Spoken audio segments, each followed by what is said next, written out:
a great privilege for us, for me to be here this morning and to share devotion like John said it with all of us. What I'm going to do this morning, I'm going to share just a story from the Bible. Kofi, can we give you a handheld? I think because we have people listening in on the phone and I forgot that. So I will use the phone. Is that all right? Yeah. Okay. Thank you. So what I'm going to do this morning, I want to share a story from the Bible. And all of us, we are going to look inside that story and learn from that story. I think the Bible, the Word of God, is the truth. And sometimes we think that it's a story, but I think it's like everyday life we are living today. So I think God has something for us, each of us, this morning in this story that I'm going to share with us. But before we start, I want just to thank you for your leadership. Thank you so much for all you do in your different departments and supporting us and bringing hope and healing to Africa. God bless you. Let's pray. Father, here you are this morning at your feet to listen from you. Holy Spirit, we invite you strongly here this morning. Open our understanding and open our heart to receive what you have for each of us, particularly this morning through your story. In Jesus' name. Amen. Amen. Amen. So before I start the story, I just want to give a quick introduction that will help us to understand the story. Jesus was on earth for his disciples for 3 years, and he was preaching, healing from town to town and from village to village. And he was at the end of his mission on earth. So he was going to Jerusalem, where he would be betrayed by one of the disciples and hand over to the Gentiles, and they will kill him. So on the way to Jerusalem, he called the disciples aside and gave them this lesson. Among you, whoever wanted to become great must be the servant, and whoever wanted to be the first must be the slave of others. That he himself did not come to be served, but to serve the others and give his life as a ransom for many. This is the beginning of our story this morning. Then he came to Jericho as Jesus with his disciples, together with a loud crowd who were leaving the city. A blind man, Bartimaeus, son of Timaeus, was sitting by the roadside and begging. When he heard that it was Jesus of Nazareth, he began to shout, "Jesus, son of David, have mercy on me." Many rebuked him and told him to be quiet, but he shouted all the more, "Son of David, have mercy on me." Then Jesus stopped and said, "Call him."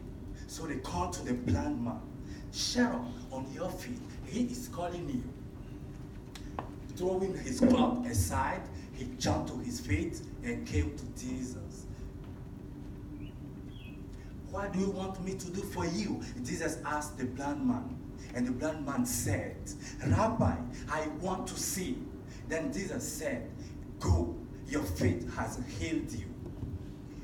Immediately, he received his sight and followed Jesus along the road.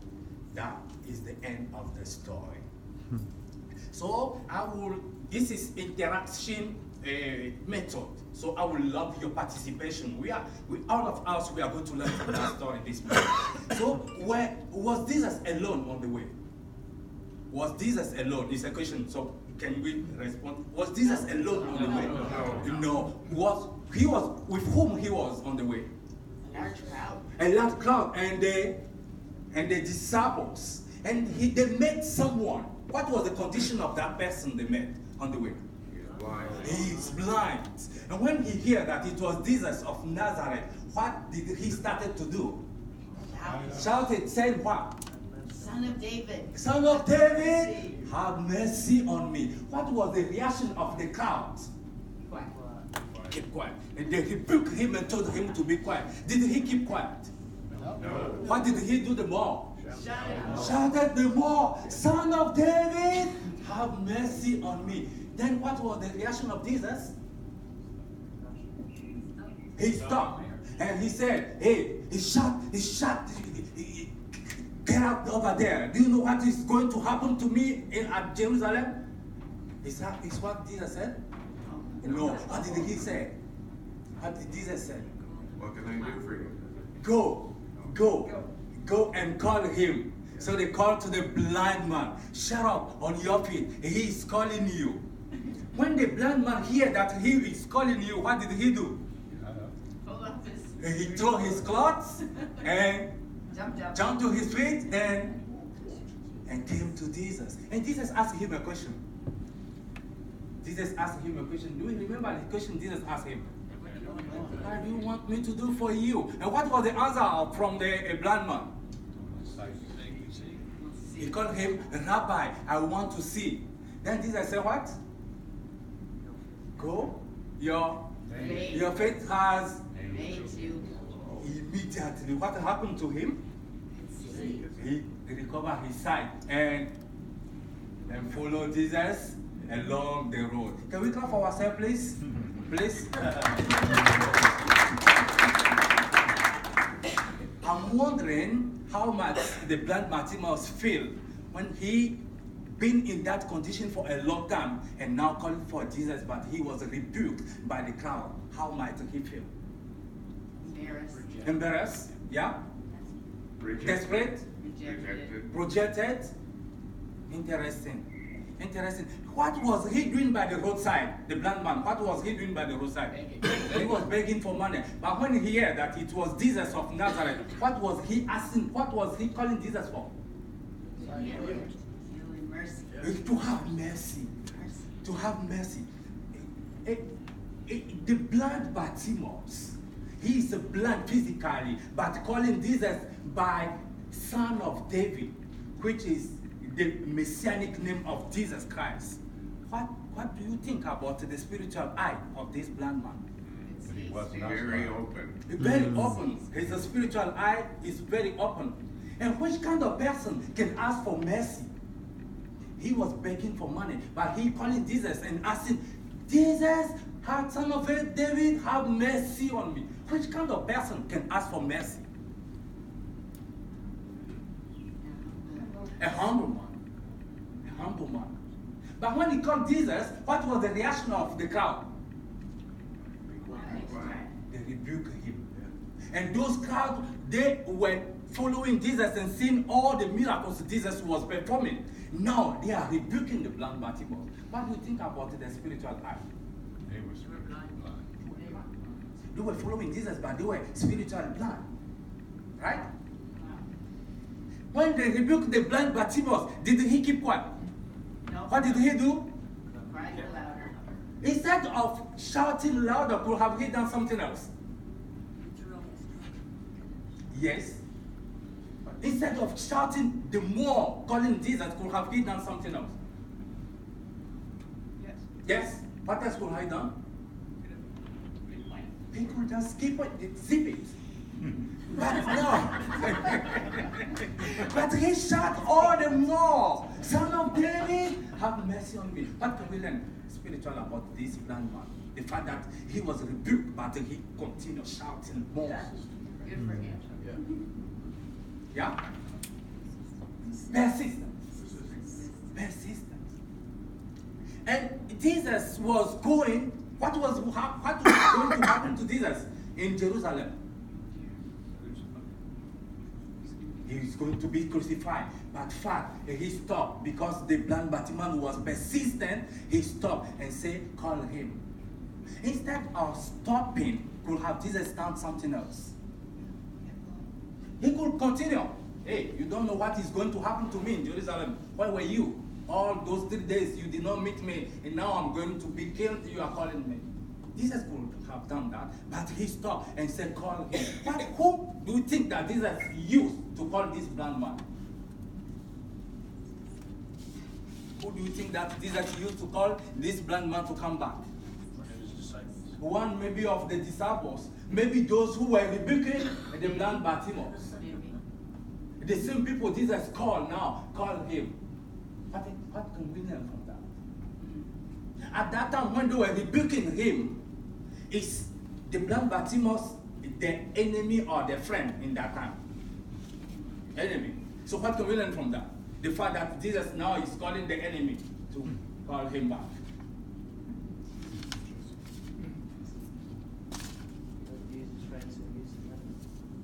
He can use our enemy to bless us. And the blind Bartimaeus, when he heard that Jesus was calling him, what did he do? He tore his cloth, jumped to his feet, and come to Jesus. Tell me, what a cloth can represent for a blind man? Identity. Yeah? Yeah.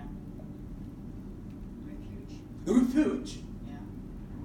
When it's getting cold, is that cloth will protect him? Maybe the money he is receiving, maybe that money he will be putting those money in that cloth. But now he sending that cloth outside to come to Jesus. What can we learn from that? Is there anything that we can draw from that? Letting go to go further. Sorry? Letting go. Let it go. Let it go. He was determined that even he can lose something to come to Jesus. He was ready. And he came to Jesus and Jesus asked him, what do you want me to do for you? Please, between a master and a servant, who can ask this question? What do you want me to do for you, sir? Servant. A servant. In our story, who is asking that question? Master. The master. So do we have any link between the lesson he gave to the disciple on the way and what he is doing here? Oh, that's so nice. In our story, we saw, and he said, I want to see, and Jesus said, go, your faith has healed you. So Jesus did not even touch him by saying, go, your faith has healed you. And immediately he received his sight and followed Jesus. In the story, we saw that those people, those crowds who were following Jesus, seeing all the miracles Jesus was performing, but they rebuked the Bartimaeus, the blind Bartimaeus, and they are blocking him the way to come to Jesus. So today, do we still have people who through their behavior blocking the way for the others to come to Jesus, to come to the Lord? What are the behaviors that we are doing? What are the things we are doing today to block the way for the others to come to the Lord?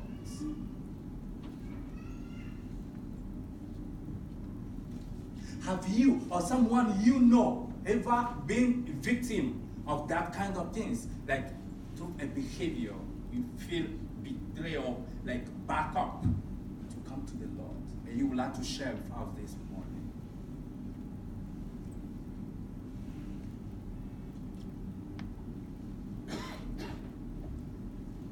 Does anyone have that experience? Like maybe things some people doing today? Just to block the way for the others to come to the Lord, and she or he want to share with us this morning.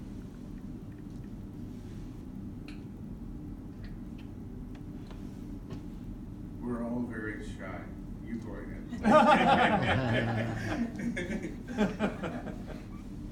Okay, so we saw that there are a lot of things in that story. Like sometimes, like the culture, sometimes like how you call it? Dogma in the church sometimes can be a hindrance for people. Like the way we behave sometimes, we block the way for people to come to the church. I hear a story about a lady that came to the church and they called him and say, hey you, what do you wear to come to our church? We don't wear that one to come to our church, so don't come to the church. There are a lot of things we are doing today to block the way for the others to come to the Lord. So we need to just maybe think about those things and maybe correct it. I hope that you like the story, that Yes. the Lord has shared something with us this morning about that story. And the story, if you would like to read it, is from the book of Mark, chapter 10, 46 to 52. So I will encourage you when you have time, like you go back again and you read it. There are a lot of things to learn from that story. May God bless you. Thank you. Thank you very much. Let me ask you a couple of questions, all right? How many many are on the team using this method? How many are on the chaplaincy team? I think all our day crew in the chaplaincy, we have 10 day crew in our team. So 10-day crew are local Guineans that you brought in to help you tell this story. Yeah. How many stories do you tell? A lot, many stories. Yeah, but you've got 21 that are principal, right or not? How many? We have like 21, we have more than 100. More than 100? Yeah, more than Okay, but 100 you stories. start with about 20. When you began in STS, you learned 21 stories. Yeah, right? yeah. So that is the basis of how we articulate what it means to follow the model of Jesus. Just like Jesus. Yeah. And we're very thankful for you to teach us and show us that Thanks. model. Thank you very much, Kofi. Thank you, Don. And I just want to add, like, it's not only the day crew we have in the chaplaincy, but we have the day crew in the other departments, like Hope Center, like in dental clinic, like eye clinic, yeah, and sharing story all around. So it's not only our chaplaincy day crew who are who know this method, yeah. So that is the way we reach to our patient, and they love it so much. So we have a lot of testimony, but I think you don't have much time. If we meet outside, I will share more with you. Thank you so much. Wonderful. God bless you. Have a great evening.